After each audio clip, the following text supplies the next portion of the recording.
son manchas, pero tiene cosas como esta. Esto es para, ¿cómo se llama el ministro? Luis María Aguilar Luis y María Alberto Aguilar, Pérez Dayán. sí, y a los otros.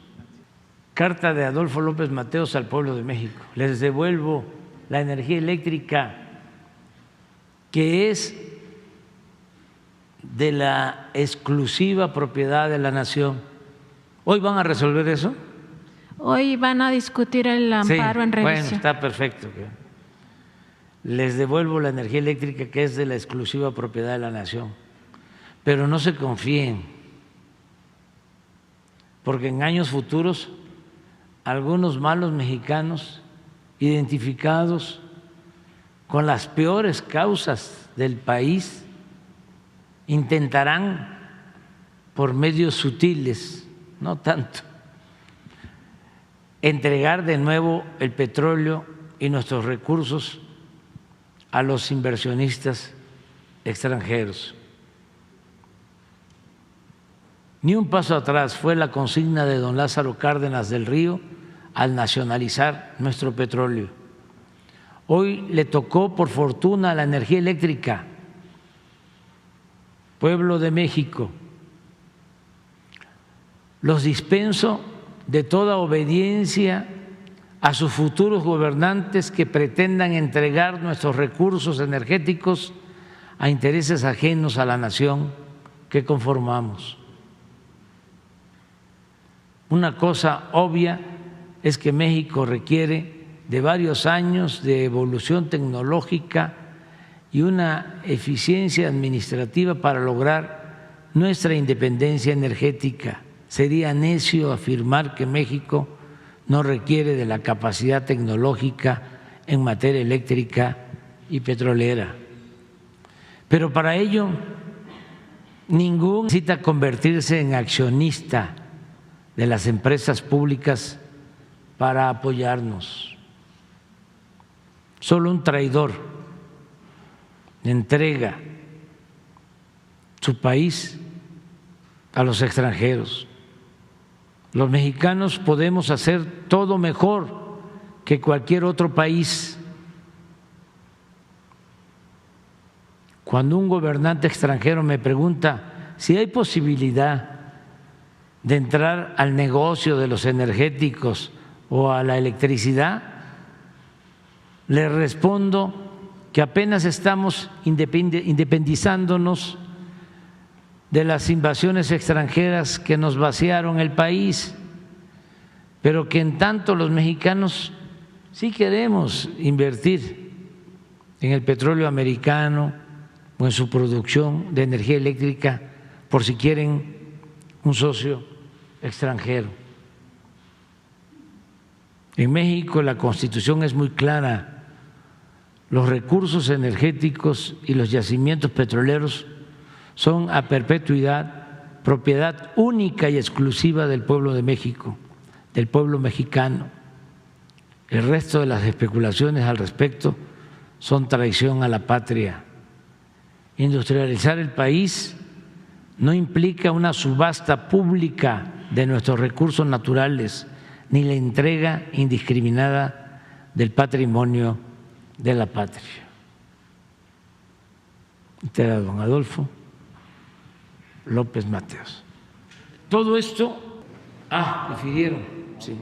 Todo esto es lo que quisieron borrar con la política neoliberal.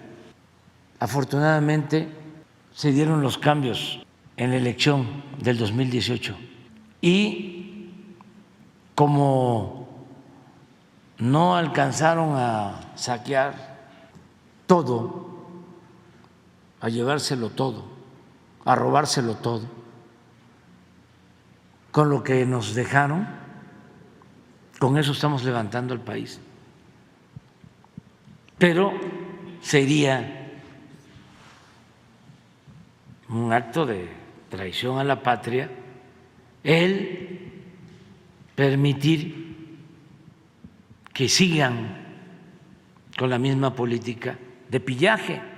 Y es esa estructura del Poder Judicial la que les ayuda, jueces, magistrados, ministros, que protegen a estas empresas extranjeras desde que se llevaron a cabo los cambios a las leyes y a la Constitución.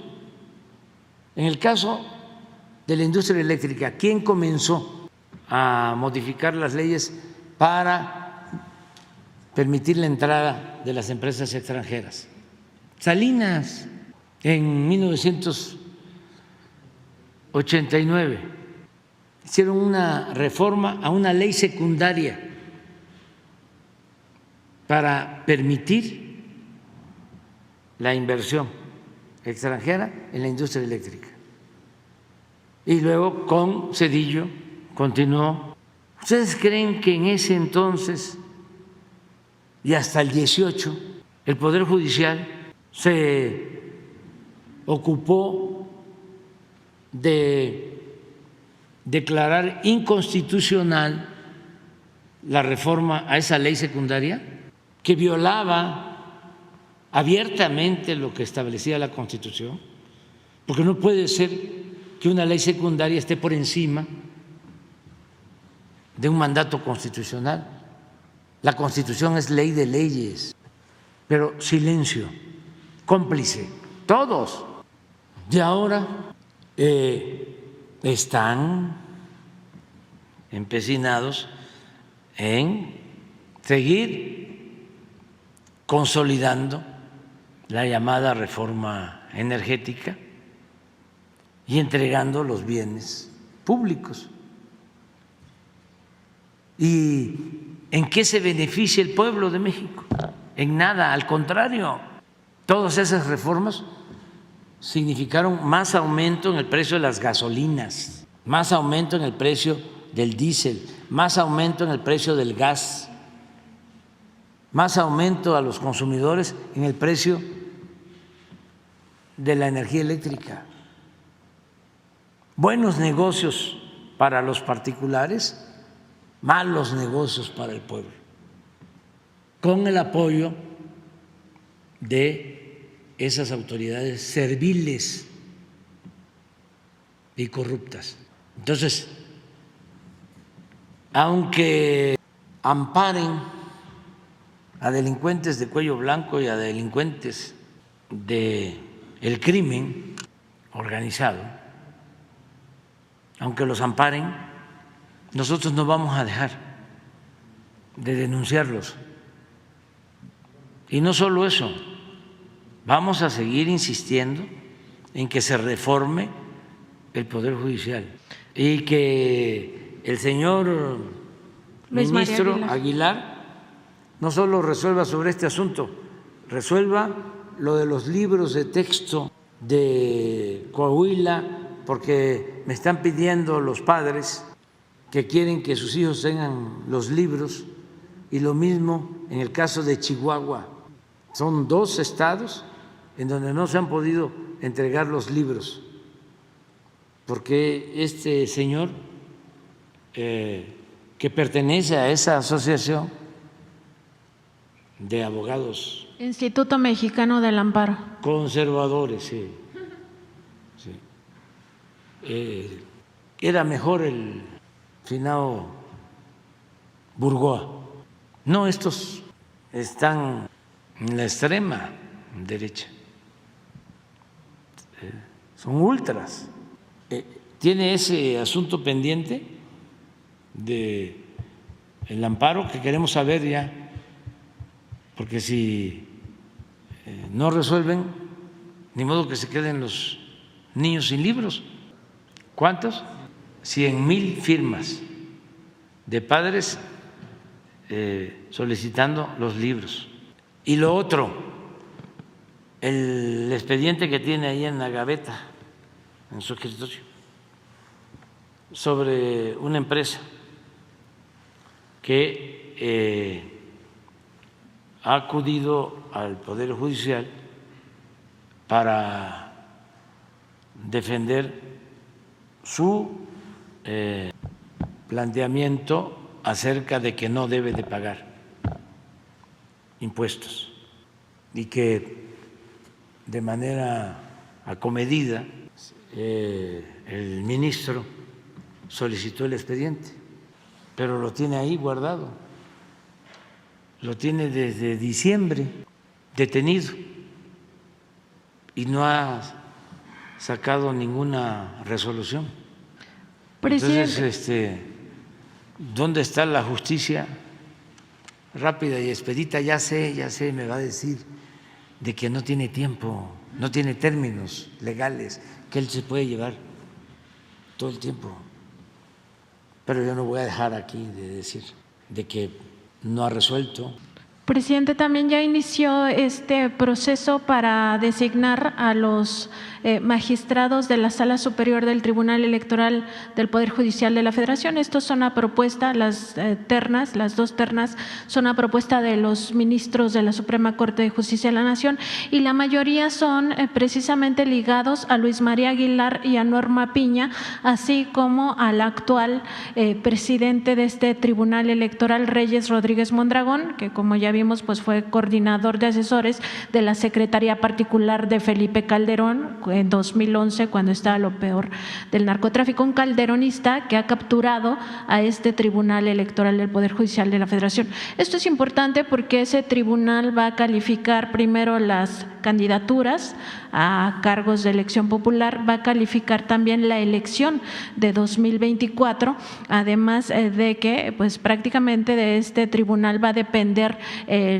si se concreta o no la mayoría calificada en la Cámara de Diputados y en la Cámara de Senadores, porque ya en ocasiones anteriores pues no ha tenido ningún reparo en quitar candidaturas a Morena sin ningún digamos sustento legal, además de que pues con sus nuevas fórmulas puede, como ya lo hizo en las elecciones intermedias, quitar curules también a esta coalición de la Cuarta Transformación. Entonces, preguntarle, presidente, si ya conoce los perfiles, si va a mandarle algún mensaje a los senadores, a las senadoras, para que estén atentas acerca de estos futuros nombramientos y sobre todo su opinión de esto que pues va a depender también 2024, claramente con un poder judicial capturado, y que la propia Norma Piña pues mandó este mensaje en un hecho inédito hablando del presupuesto de la Corte, de que no habría una elección democrática ni en paz si no se les asignaba este 4% extra al presupuesto. Entonces, consultarle al respecto, presidente. No, pues yo creo que los senadores van a decidir y yo creo que están informados. Ya todos saben y hasta es probable que nos compartan cuáles son los antecedentes de los propuestos para ser magistrados del Tribunal Electoral. Sería muy bueno que se conocieran sus antecedentes, pero eso le corresponde al Senado. Es una propuesta de la Suprema Corte al Senado y los senadores tienen que resolver.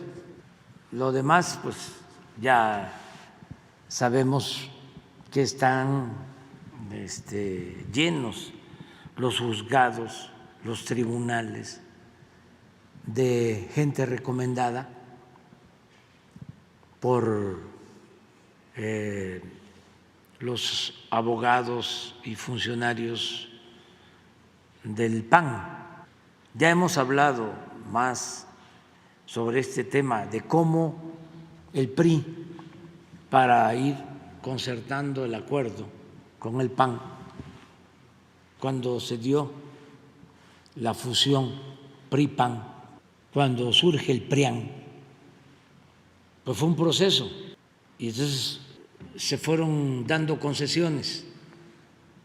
Salinas empezó dando concesiones, le reconoce al PAN la primera gubernatura que pierde el PRI en Baja California. No quiere decir que no haya ganado el PAN, nada más que dejaron libre la elección, no le pusieron el acelerador del fraude, como lo hicieron el mismo día en Michoacán, que hubo elección para gobernador. Entonces, en Michoacán no dejaron libre, en Michoacán operaron, hicieron un fraude, incluso utilizaron al ejército, porque hubo protestas y hubo incluso muertos en esa elección en Michoacán. Entonces, ahí empezó el acuerdo con Salinas. Luego vino la concertación en Guanajuato, ¿se acuerdan? También, ahí les dieron también Guanajuato, al PAN, Medina Plasencia. ¿Sí? Y luego vinieron los acuerdos económicos, el aprobar conjuntamente leyes o reformas a la Constitución para llevar a cabo la privatización del país, porque en eso es que se entendieron mejor en el plan económico. Parte de esas componendas fue el entregarles el Poder Judicial a los panistas. Le entregaron la Procuraduría. Acuérdense que un panista, Lozano Gracia, fue procurador con Zedillo y les entregaron tribunales, todo a los del PAN. Ellos recomendaban a jueces, a magistrados, ministros. Entonces eso está empanizado por completo. Y les gusta mucho el dinero a los conservadores. Son muy corruptos, muy ladrones. Me acordé ahorita de un cuento, de una anécdota, no sé si sea cierta, ¿no?, de cuando la expropiación petrolera, que van los potentados de derecha a ver al general Cárdenas y están en la mesa principal, sentados todos. Dice el general: les voy a contar un cuento. Eran unos potentados, dijo otra cosa, perdón, muy rateros, rateros, rateros, rateros. Y ya se quedó callado. Y uno le dice: ¿y el cuento, general? Ese era el cuento. Bueno, vámonos a desayunar. Gracias, presidente.